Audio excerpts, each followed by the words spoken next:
Hi guys, आज के video में हम आपको लेकर चलेंगे अमरकंटक के टॉप 25 टूरिस्ट प्लेसेस। अमरकंटक मां नर्मदा का उद्गम स्थल होने की वजह से आदिकाल से ही ऋषि मुनियों और तपस्वियों का प्रिय स्थान रहा है, जो कि मध्य प्रदेश के अनूपपुर जिले की पुष्पराजगढ़ तहसील के दक्षिण पूर्वी भाग में स्थित है। अमरकंटक हरी भरी विंध्य और सतपुड़ा पर्वत श्रृंखलाओं के मध्य में स्थित है और पवित्र नर्मदा के साथ ही सोन और जोहिला नदी के उद्गम स्थल के रूप में प्रसिद्ध है। अमरकंटक ऐतिहासिक और सांस्कृतिक विरासत से भरा हुआ तीर्थ स्थल है, इसीलिए इसे तीर्थराज अर्थात तीर्थ स्थलों का राजा भी कहा जाता है। महाकवि कालिदास ने स्थान का नाम अमरकूट या अम्रकूट भी बताया है। मान्यताओं के अनुसार जब भगवान शंकर ने त्रिपुरासुर का वध किया था तो उसमें से एक असुर की राख अमरकंटक में गिरी, जो कई शिवलिंगों में बदल गई, जिनमें से एक ज्वालेश्वर महादेव के नाम से पूजित है। अमरकंटक का प्रमुख आकर्षण नर्मदा का उद्गम स्थल नर्मदा कुंड है और यहाँ कलचुरी काल के कई मंदिर भी बने हुए हैं, जिनकी खूबसूरती देखते ही बनती है। अमरकंटक 1065 मीटर की ऊंचाई पर स्थित मध्य प्रदेश का एक खूबसूरत हिल स्टेशन है, जो अपने सुंदर सुंदर मंदिरों के लिए प्रसिद्ध है। अमरकंटक के घने जंगलों में औषधीय गुणों से भरपूर कई जड़ी बूटियाँ पाई जाती हैं। इस कारण से भी अमरकंटक पर्यटकों को अपनी ओर खींचता है। आज के व्लॉग में हम जानेंगे कि अमरकंटक कैसे जाएं, कहाँ रुकें, कैसे घूमें, कब जाएं और कहाँ घूमें। तो चलिए वीडियो को स्टार्ट करते हैं। अमरकंटक जाने के लिए आप सड़क मार्ग, रेल मार्ग या वायु मार्ग तीनों में से किसी मार्ग का प्रयोग कर सकते हैं। यदि आप हवाई यात्रा करना चाहते हैं तो अमरकंटक आने के लिए आपको nearest airport Dumna airport Jabalpur मिलेगा, जिसकी अमरकंटक से दूरी 250 किलोमीटर्स है, जहां से आपको अमरकंटक आने के लिए बस या टैक्सी मिल जाएगी। यदि आप रेल मार्ग से अमरकंटक आ रहे हैं तो आपको nearest railway station Pendra road Chhattisgarh मिलेगा। यहां से अमरकंटक 35 किलोमीटर है। पेंड्रा रोड के अलावा दूसरा निकटतम रेलवे स्टेशन अनूपपुर मध्य प्रदेश है, जहां से अमरकंटक की दूरी 75 किलोमीटर है।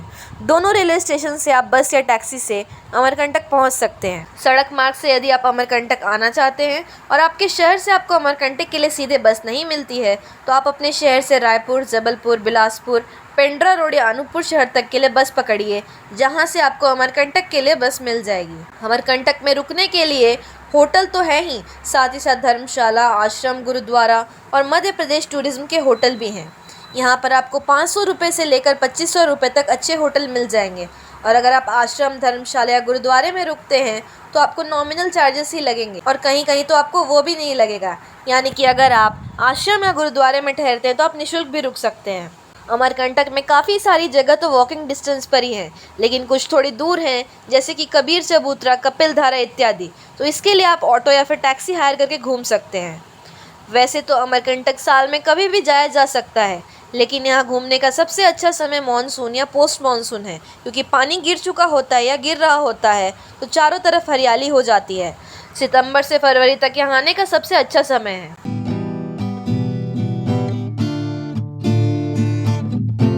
नर्मदा उद्गम मंदिर। अमरकंटक के प्रमुख आकर्षणों में से एक नर्मदा कुंड, जहां से नर्मदा का उद्गम हुआ है, शहर के बीचों बीच स्थित है। भगवान शिव को समर्पित यह मंदिर, जहां मां नर्मदा की सुंदर प्रतिमा स्थापित है। नर्मदा कुंड परिसर के मुख्य मंदिरों में नर्मदा मंदिर, शिव मंदिर, राधा कृष्ण मंदिर, अन्नपूर्णा मंदिर, हनुमान मंदिर, श्री राम जानकी मंदिर, गुरु गोरखनाथ मंदिर, श्री कृष्ण मंदिर इत्यादि हैं। मंदिर परिसर में एक छोटा सा हाथी है। माना जाता है कि यदि आप पुण्य आत्मा हैं तो उस छोटे से हाथी के नीचे से निकल जाएंगे, किंतु यदि आप उस हाथी के नीचे से नहीं निकल पाते हैं तो आपके पास पुण्य नहीं है। बहुत मोटे मोटे व्यक्तियों को भी आप उस हाथी के नीचे से निकलते देख सकते हैं। कलचुरी मंदिर। यह मंदिर नर्मदा उद्गम मंदिर के ठीक पीछे स्थित है, जिन्हें कलचुरी राजा कर्णदेव ने बनवाया था सन 1042 से 1072 के बीच। यह मंदिर पुरातत्व विभाग के अधीन है। यहाँ की वास्तुकला दर्शनीय है, जो यहाँ के पालेश्वर महादेव मंदिर, कर्ण मंदिर और मच्छेंद्रनाथ मंदिरों में देखी जा सकती है। कपिलधारा वाटरफॉल। नर्मदा का सबसे पहले झरना कपिलधारा जलप्रपात के नाम से जाना जाता है, जो कि 100 फीट की ऊंचाई से गिरता है। ऐसा माना जाता है कि कपिल ऋषि ने कई वर्षों तक यहाँ पर तपस्या की थी, इसलिए इस झरने का नाम उनके नाम पर कपिलधारा जलप्रपात पड़ गया। झरने तक पहुँचने के लिए पार्किंग क्षेत्र से लगभग 500 मीटर चलना पड़ता है। यहाँ पर आप कपिलधारा वाटरफॉल के अलावा कपिल मुनि के आश्रम में कपिलेश्वर महादेव और कपिल ऋषि के दर्शन कर सकते हैं। दूध धारा वाटरफॉल। कपिल धारा वाटरफॉल के बाद नर्मदा जी का दूसरा झरना है जो कि 50 फीट की ऊंचाई से गिरता है। प्रपात में जब जल ऊपर से गिरता है तो बिल्कुल दूध की तरह सफ़ेद दिखाई देता है, इसलिए इस प्रपात को दूध धारा जलप्रपात कहा जाता है। माना जाता है कि यह ऋषि दुर्वासा की तपस्थली है और यहाँ पर उनकी गुफा भी है जिसमें एक शिवलिंग भी है जिस पर लगातार पानी गिरता रहता है। ऋषि दुर्वासा प्रतिदिन नर्मदा जल से शिव अभिषेक करते थे। दूध धारा वाटरफॉल घने जंगलों के बीच कपिल धारा वाटरफॉल से 200 मीटर की दूरी पर स्थित है। सर्वोदय जैन मंदिर। यहाँ भगवान आदिनाथ की 24 फीट ऊंची प्रतिमा जिसका वजन 24,000 किलोग्राम है, जो 17,000 किलोग्राम अष्टधातु की कमल की आसन पर विराजमान है, आप देख सकते हैं। यह मंदिर भारत के साथ साथ दुनिया के सबसे बड़े अष्टधातु के मंदिरों में से एक माना जाता है। मंदिर का निर्माण 6 नवंबर 2006 को शुरू हुआ था और अभी भी चल रहा है। यहाँ पर 41,000 किलोग्राम अष्टधातु की भगवान महावीर की प्रतिमा भी स्थापित की गई है। जैनों के 24 तीर्थंकरों की प्रतिमाएं भी आपको यहाँ देखने को मिलेगी। इस भव्य मंदिर की ऊंचाई 151 फीट, चौड़ाई 125 फीट तथा लंबाई 490 फीट है। माई की बगिया। नर्मदा उद्गम मंदिर से 3 किलोमीटर दूर एक बहुत सुंदर बागीचा है जहां नर्मदा जी अपने बचपन में अपने सहेलियों के साथ फूल चुनने आया करती थी। माई की बगिया से ही परिक्रमावासी अपनी परिक्रमा की दिशा परिवर्तित करते हैं, जिसमें आम, केले और अन्य फलों के पेड़ के साथ साथ गुलबकावली, गुलाब और अन्य फूलों के पौधे भी हैं जो पर्यटकों को अपनी ओर लुभाते हैं।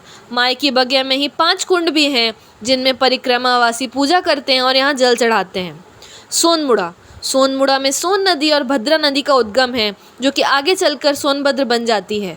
ऊंचे पेड़ों और हरी भरी हरियाली से घिरा एक प्राकृतिक पर्यटन स्थल है जहां एक व्यू पॉइंट भी है और आप यहां पे घाटी का मनोरम दृश्य देख सकते हैं। माना जाता है कि इस नदी के पानी में सोने के समान धूल के कण पाए जाते, इसलिए नदी का नाम सोन पड़ गया। अमरकंटक से ही निकली नर्मदा पूर्व से पश्चिम दिशा की ओर प्रवाहित होती है, वहीं सोन नदी पश्चिम से पूर्व की ओर बहती है। श्रीयंत्र मंदिर। अमरकंटक में 1991 से श्रीयंत्र मंदिर बन रहा है जिसका निर्माण कार्य सतत चल रहा है और निर्माण सिर्फ पुष्य नक्षत्र में ही किया जाता है। मंदिर का निर्माण महामंडलेश्वर अटल पीठाधीश्वर स्वामी सुखदेवानंद जी महाराज के निर्देशन में हो रहा है। श्रीयंत्र मंदिर में माँ त्रिपुर सुंदरी की स्थापना की जानी है। मंदिर को बनाने वाले कारीगर पश्चिम बंगाल और दक्षिण भारत से आते हैं। कबीर चबूतरा। माना जाता है इसी स्थान पर प्रसिद्ध संत श्री कबीरदास जी महाराज ने ध्यान साधना की थी और यहीं उन्हें ज्ञान की प्राप्ति हुई थी। जनश्रुति के अनुसार यहाँ पर संत कबीर और भगवान गुरु नानक की मुलाकात भी हुई थी और दोनों संतों के बीच कुछ से सत्संग भी हुआ करता था। कल्याण सेवा आश्रम। अमरकंटक के सबसे बड़े आश्रमों में से एक आश्रम है कल्याण सेवा आश्रम। 1978 में अक्षय तृतीया के दिन बाबा श्री कल्याण दास जी ने कल्याण सेवा आश्रम के निर्माण का कार्य प्रारंभ किया था। अमरकंटक के इस भव्य आश्रम में कई कमरे हैं जहां आप रुक सकते हैं, पर यहाँ रुकने के लिए आपको आश्रम जाकर ही पता करना पड़ेगा कि आश्रम में कमरे खाली हैं या नहीं। आश्रम में नियमित मां नर्मदा की पूजन आरती, सत्संग, जप, प्रवचन इत्यादि चलते रहते हैं। मृत्युंजय आश्रम। अपने शांत वातावरण और आध्यात्मिक वातावरण के लिए प्रसिद्ध आश्रम मृत्युंजय आश्रम कल्याण सेवा आश्रम के पास ही है, जहां आप मृत्युंजय महादेव के दर्शन करने के साथ ही रुक भी सकते हैं। मृत्युंजय आश्रम में भी नियमित भजन, पूजन, सत्संग, प्रवचन इत्यादि चलते रहते हैं। अमरेश्वर महादेव मंदिर। मध्य प्रदेश छत्तीसगढ़ की सीमा पर स्थित अमरेश्वर महादेव के मंदिर में 11 फीट ऊंचे और 51 टन वजनी शिवलिंग प्रतिष्ठित हैं। मान्यताओं के अनुसार अमरकंटक की यात्रा अमरेश्वर महादेव के दर्शन के बिना अधूरी रह जाती है। पौराणिक कथाओं के अनुसार इसी स्थान पर भगवान शिव ने देवताओं को अमरता का वरदान दिया था और देवताओं द्वारा पूजित शिव अमरेश्वर महादेव के नाम से विख्यात हुए। अमरेश्वर महादेव मंदिर के पवित्र वातावरण में आसपास के हरे भरे पेड़ों से भी और अधिक शांति और सुकून का अनुभव होता है। ज्वालेश्वर महादेव मंदिर। अमरकंटक के पास शहडोल रोड पर स्थित ज्वालेश्वर महादेव मंदिर में भगवान शिव ने स्वयं यहाँ एक शिवलिंग की स्थापना की थी। मंदिर में स्थापित शिवलिंग के जमीन से 2-3 फीट नीचे होने के कारण इसे बाणलिंग भी कहा जाता है। स्थानीय लोगों के अनुसार ज्वालेश्वर महादेव को नर्मदा जल चढ़ाने से सभी मनोकामनाएं पूर्ण होती हैं। वैसे तो पूरे वर्ष भर ही श्रद्धालु ज्वालेश्वर महादेव के दर्शन करते हैं, किंतु श्रावण मास में यहाँ भीड़ बहुत बढ़ जाती है। माई का मंडप। घने जंगलों के बीच दुर्गाधारा के पास स्थित माई का मंडप वह स्थान है जहाँ नर्मदा का विवाह ब्रह्मा के पुत्र सोनभद्र से होने वाला था, किंतु किन्हीं कारणों से विवाह नहीं हो पाया। चूँकि यह नर्मदा जी के विवाह का मंडप लगा था, इसलिए स्थान को माई का मंडप कहा जाता है। भृगु कमंडल। महर्षि भृगु की तपस्थली एक छोटी सी गुफा है जो कि एक ऊंचे पहाड़ पर स्थित है। यहाँ आने के लिए आपको कुछ ट्रैकिंग करनी पड़ेगी। आमतौर पर यहाँ कम पर्यटक आते हैं। गुफा के अंदर एक छोटा सा शिवलिंग है और एक बड़ा कमंडल के आकार का पत्थर भी है जिसे भृगु ऋषि का कमंडल कहा जाता है। सोनाक्षी शक्तिपीठ मंदिर अमरकंटक के प्रसिद्ध मंदिरों में से एक है सोनाक्षी शक्तिपीठ मंदिर, जो सोनाक्षी देवी को समर्पित है। मंदिर में हर वर्ष हजारों भक्त आते हैं और सोनाक्षी देवी के दर्शन करते हैं। गुनी पानी झरना औषधीय गुणों से भरपूर एक झरना है जिससे गर्म पानी निकलता है। इसमें स्नान करने से असाध्य रोग भी ठीक हो जाते हैं। भक्त लोग दूर दूर से अपनी बीमारियों को ठीक करने के लिए इस गर्म पानी के झरने में स्नान करने आते हैं। राम घाट नर्मदा जी का पहला घाट जो कल्याण सेवा आश्रम के ठीक सामने स्थित है, राम घाट के नाम से प्रसिद्ध है। अपने शांत और सुंदर वातावरण के लिए यह जाना जाता है। क्योंकि यह नर्मदा जी का पहला घाट है, इसलिए यहाँ पर बाकी घाटों की तुलना में बहाव काफ़ी कम है। यहाँ पर आप नर्मदा स्नान का आनंद ले सकते हैं। माँ अन्नपूर्णा मंदिर माता पार्वती को समर्पित यह मंदिर ज्वालेश्वर महादेव मंदिर के ठीक सामने ही स्थित है। माता पार्वती और महादेव के अलावा भी यहाँ पर कई सारे देवी देवताओं की प्रतिमा स्थापित है। मंदिर में साल भर खिचड़ी प्रसाद भोग का वितरण किया जाता है। प्राकृतिक नज़ारों में वो ताजगी होती है जिसकी जगह कोई आधुनिक निर्माण नहीं ले सकता। आपको बताएं कि राजमेरगढ़ टॉप की ऊंचाई 3720 फीट है और यह अमरकंटक से 282 फीट अधिक ऊंचा है। बंटवारे के बाद अमरकंटक का जो हिस्सा छत्तीसगढ़ में आया, राजमेरगढ़ टॉप उसी के अंतर्गत है और गौरेला पेंड्रा मरवाही जिले में गौरेला अमरकंटक के रास्ते में ज्वालेश्वर धाम से 25 किलोमीटर दूर स्थित है। यहाँ से 5 किलोमीटर की दूरी पर जंगली पगडंडियों से होकर आप राजमेरगढ़ हिल टॉप पहुँच सकते हैं। यहाँ से आप अमरकंटक की खूबसूरती को निहार सकते हैं। दूर दूर तक फैली हरियाली के बीच बसे गांव, नीला आसमान, हल्की धुंध, प्रदूषण रहित ताज़ी हवा, पंछियों और जीव जंतुओं को निहारना काफ़ी राहत भरा एहसास है। आपको बता दें कि यह स्थान गूगल मैप्स पर भी आपको नहीं मिलेगा और यहाँ का विकास अभी जारी है। अरण्यी संगम को स्थानीय बोलचाल की भाषा में अरंडी संगम या एरंडी संगम भी कहा जाता है, परंतु वास्तव में अरण्य से निकलने के कारण नदी का नाम अरण्यी नदी नाम पड़ा होगा, जिसे बाद में एरंडी नदी के नाम से संबोधित किया जाने लगा। अरण्यी नदी संगम मां नर्मदा के उद्गम से मात्र 2.5 किलोमीटर दूर पर स्थित है।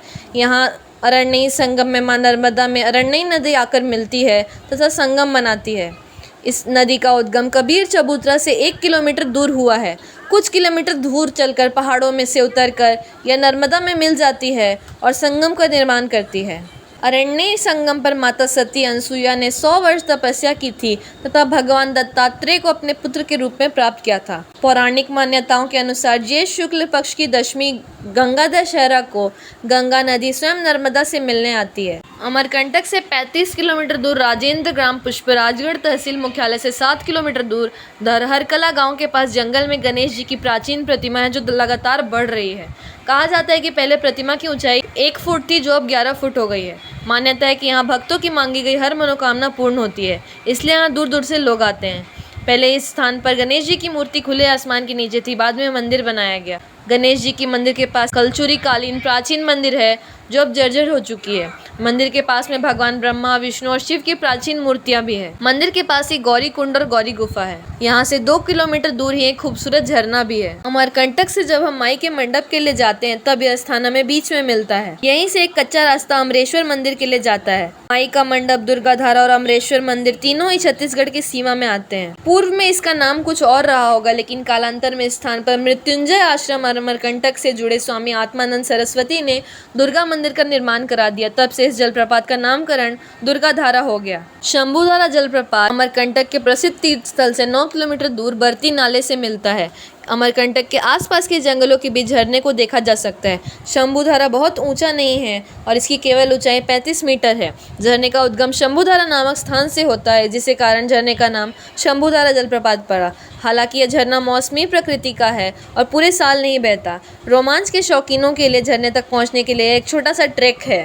लास्ट पॉइंट है लक्ष्मण धारा। यहाँ पर आपको 5 वाटरफॉल दिखेंगे, जो पहले 3 धारा, फिर 2 धारा और फिर 1 धारा में कन्वर्ट होता है और ये भी काफ़ी सुंदर जगह है जिसे आप देख सकते हैं। दोस्तों, अमरकंटक में कहाँ कहाँ घूमें, कौन कौन से पर्यटक स्थल हैं, कौन कौन से धार्मिक स्थल है, कैसे जाएं, कब जाएं, कहाँ रुकें, इन सभी बातों की जानकारी देने का प्रयास हमने इस वीडियो में किया है। अगर आपको वीडियो अच्छी लगी हो तो अपने पर्यटन प्रेमी मित्रों और मां नर्मदा के भक्तों को सोशल मीडिया के माध्यम से ज़रूर शेयर करें। तो गाइस, उम्मीद करते हैं आपसे मिलेंगे ऐसी एक नेक्स्ट वीडियो के साथ। तब तक के लिए बाय बाय।